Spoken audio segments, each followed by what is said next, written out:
أشهد أن لا إله إلا الله. أشهد أن لا إله إلا الله.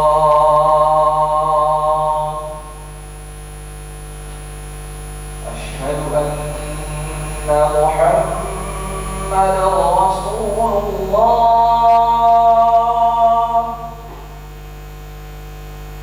أشهد أن محمدا رسول الله.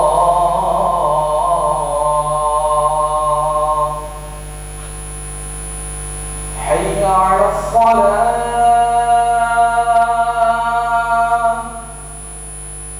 حي على الصلاة.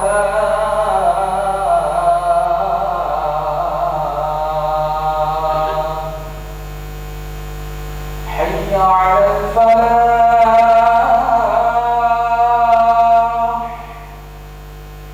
حي على الفلاح.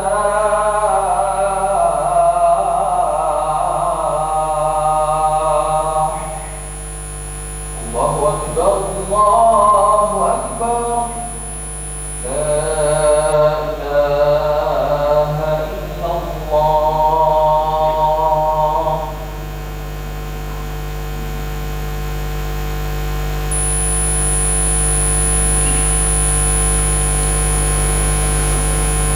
Alhamdulillah, wassalatu wassalamu ala rasulillah Sayyidina Muhammadin ibni Abdillah wa ala alihi wa ashabihi wa man tabi'ahu wa mawala. Asyhadu an la ilaha illallah wahdahu la syarika lah wa asyhadu anna Sayyidina Muhammadan abduhu wa rasuluhu la nabiyya ba'da. Amma ba'du, fa ya ibadallah, usikum wa nafsi bitaqwallah wa ta'atihi la'allakum tuflihun. Wa qala Allah ta'ala fil Qur'anil azim wa huwa asdaqul qa'ilin. A'udzu billahi minasy syaithanir rajim. Bismillahirrahmanirrahim.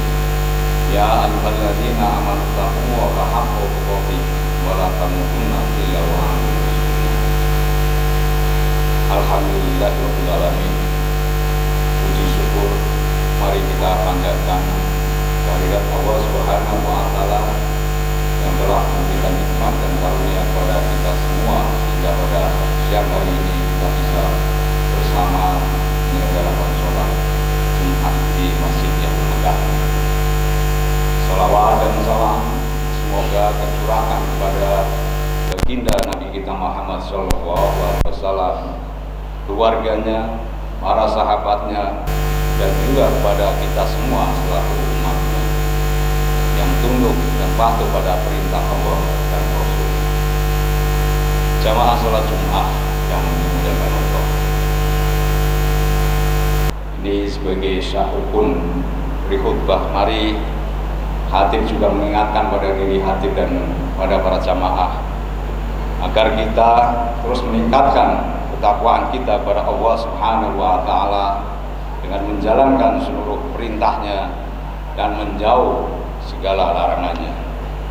Takwa bukan hanya urusan ibadah personal, tetapi juga menyangkut bagaimana kita menjaga kehidupan, lingkungan, dan masa depan bangsa. Saya pikir di bulan Ramadan kita sudah memasuki minggu pertama. Tentu kita harus terus meningkatkan takwa kita, dan takwa yang lahir dari Ramadan seharusnya melahirkan kepedulian sosial. Ramadan bukan hanya memperbanyak ibadah pribadi, tapi juga harus memperkuat solidaritas, memperbaiki tata kelola, dan membersihkan hati dari kerakusan dan ketidakjujuran. Ma'asyiral muslimin rahimakumullah. Sebagaimana kita ketahui bersama bahwa di ujung tahun 2025, tepatnya di akhir November dan juga di awal Desember 2025, bangsa kita dihadapkan pada bencana alam yang sungguh dahsyat dan melanda 3 provinsi, Provinsi Aceh, Sumatera Utara, dan Sumatera Barat. Dan mungkin sampai hari-hari ini kita juga masih mendengar bencana di pelosok Nusantara, dan terakhir seperti kita dengar di Bali juga masih ada banjir. Kejadian demi kejadian ini tentu membuat kita menjadi terbiasa dengan kejadian bencana ini. Khususnya kita sebut ini sebagai bencana alam.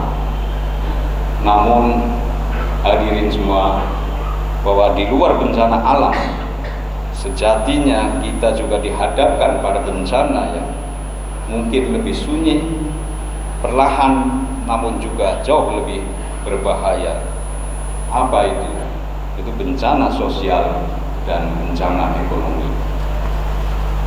Bencana alam kita semua tahu, kita bisa melihat, bisa mengamati, dan semua bisa terlihat. Gempa bumi, kita bisa merasakan banjir, kebakaran hutan, tanah longsor, angin topan, dan juga kebakaran.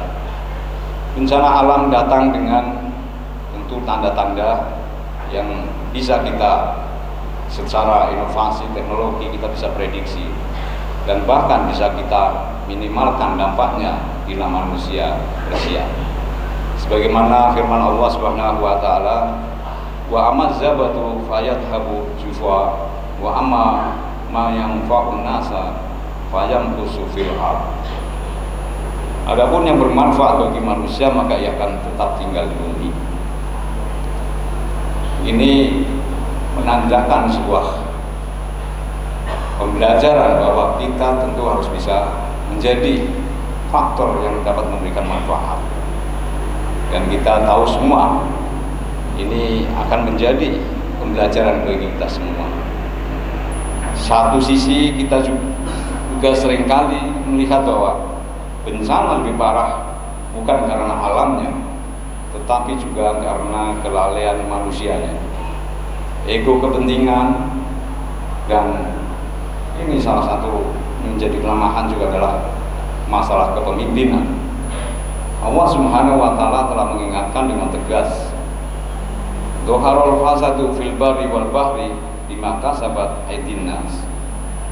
Telah tampak kerusakan di darat dan di laut disebabkan oleh perbuatan tangan manusia. Quran surat Ar-Rum ayat 41. Jamaah sholat Jumat rahimakumullah. Jadi sebenarnya apa yang menjadi penyebab bencana ini?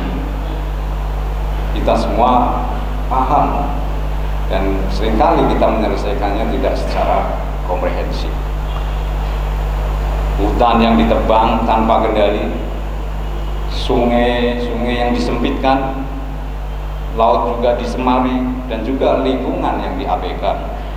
Semuanya kembali kepada kita dalam bentuk bencana. Alam tidak marah. Alam hanya menjalankan sebuah hukum Allah SWT. Alam membalas sebagai sebuah keadilan, dan ini yang harus menjadi periksa kita bersama. Namun di luar bencana alam ini, sejatinya sesungguhnya kita juga dihadapkan pada sebuah bencana yang lebih berbahaya dari bencana alam ini, yaitu bencana sosial ekonomi. Kemiskinan yang diwariskan, pengangguran yang dibiarkan, gizi buruk yang menurunkan kualitas generasi, pendidikan yang tertinggal, serta runtuhnya moral dan kejujuran. Ini semua adalah bagian dari apa yang kita sebut sebagai tanda-tanda bencana sosial ekonomi. Bencana ini kalau kita pahami secara seksama, tidak menghancurkan dalam waktu sehari. Beda mungkin dengan bencana alam. Banjir bandang datang semuanya lenyap dalam sehari. Tapi bencana ini menghancurkan dalam satu generasi. Tentu ada catatan, jika ketidakadilan, kebodohan, dan pengabdian dibiarkan, maka dampaknya akan menimpa kepada seluruh bangsa, bukan hanya pelakunya, tapi kita semua akan merasakannya. Sebagaimana firman Allah Subhanahu wa taala, wattaqu fitnatan la tusibanna alladziina zalamu minkum khassah. Dan takutlah kalian terhadap fitnah atau bencana yang tidak hanya menimpa orang-orang zalim saja di antara kalian. Ma'asyiral muslimin rahimahullah, bencana alam tentu akan menguji kemampuan kita sebagai individu, sebagai kelompok, sebagai akademisi, sebagai pemerintah, bagaimana kecepatan respon kita. Namun dalam bencana sosial dan ekonomi, kita akan diuji bagaimana kejernihan visi dan ketajaman akal kita. Allah Subhanahu wa taala memerintahkan kepada kita sebagai umat Islam untuk berpikir jauh ke depan, untuk tidak reaktif dan juga tidak hidup kosong. Kita harus penuh perencanaan. Sebagaimana yang disampaikan dalam Quran surat Al-Hajj, ya ayyuhalladzina amanu taqullaha wal tanzur nafsum ma qaddamat lighad. Wahai orang-orang yang beriman, bertakwalah kepada Allah, dan hendaklah setiap jiwa memperhatikan apa yang telah Dia persiapkan untuk hari esok. Ma'asyiral muslimin rahimahullah, kalau kita hanya sibuk menyelesaikan pasca bencana, atau kita hanya sibuk membersihkan lumpur setelah banjir bandang, tetapi kita tidak membangun atau memperbaiki ekologi dan lingkungannya, maka akan terus terjadi banjir dan longsor. Artinya kita harus benar-benar memahami akar masalah dari apa yang alam berikan pelajaran bagi kita. Bangsa yang hanya sibuk memadamkan api, tapi juga tidak membangun sistem, tentu akan terus terbakar. Bangsa yang hanya bereaksi tapi tidak berpikir jauh akan selalu tertinggal. Islam tidak hanya mengajarkan kesalehan ritual, tapi juga mengajarkan kesalehan sosial dan intelektual. Sebagaimana sabda Rasulullah SAW, "Kullukum ra'in wa kullukum mas'ulun 'an ra'iyatihi." Disinilah kita semua sebagai individu dan untuk bertanggung-jawaban.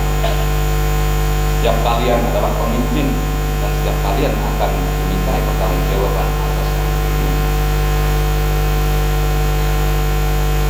Pemimpin akan diminta pertanggungjawabannya, dan kita semua sebagai individu, sebagai rakyat juga dimintai pertanggungjawaban. Pertanggungjawaban seperti apa? Tentu yang menjadi pertanyaan kita semua. Pertanggungjawaban kita untuk bisa ta'awwanu 'alal birri wa taqwa wa la ta'awwanu 'alal itsmi wal 'udwan. Kita juga harus mempertanggungjawabkan juga atas sikap kita, sikap diam. Artinya kita juga tidak boleh diam. Sikap pembiaran dan juga sikap ketidakpedulian. Oleh karena itu, jamaah yang dimuliakan Allah, bangsa yang ingin selamat bukan hanya membutuhkan pemadam kebakaran, tetapi juga membutuhkan pelita yang menerangi masa depan. Pemadam hanya menyelamatkan dari bencana hari ini, saat terjadi bencana atau saat terjadi kebakaran. Pelita inilah yang akan menyelamatkan generasi esok hari. Ma'asyiral muslimin rahimahullah, dari khutbah ringkas ini saya selaku khatib juga ingin mencoba menggarisbawahi bahwa jika bencana alam menuntut kesiapsiagaan fisik, maka di bulan Ramadan ini sebenarnya kita sudah dilatih kesiapsiagaan moral. Dan juga jika bencana sosial ekonomi lahir dari kerakusan dan juga kelalaian, maka Ramadan adalah momentum kita untuk membersihkan jiwa juga dari sifat-sifat greedy dan tamak, korup, dan juga api terhadap penderitaan sesama. Ramadan juga telah mengajarkan kita bahwa kekuatan sebuah bangsa tidak hanya diukur dari sumber daya alamnya, tapi juga dari kejernihan hati dan juga integritas manusia.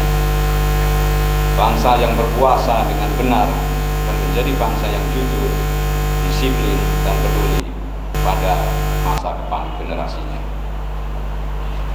Demikian mungkin khutbah singkat yang bisa kami sampaikan. Semoga Allah Subhanahu wa Ta'ala menjadikan kita semua umat yang sadar, bangsa yang berilmu, dan pemimpin-pemimpin yang amanah, dan tentu memiliki pandangan yang jauh ke depan. Serta satu hal, kita juga harus takut kepada Allah Subhanahu wa Ta'ala. Barakallahu li wa lakum bil Qur'anil azim wa nafa'ani wa iyyakum bima fihi minal ayati wa dzikril hakim wa taqabbal minni wa minkum tilawatahu innahu huwas samiul alim. Aqulu qouli hadza astaghfiruhu li wa lakum wa lisa'iril muslimina wal muslimat wal mu'minina wal mu'minat fastaghfiruhu innahu huwal ghafurur rahim.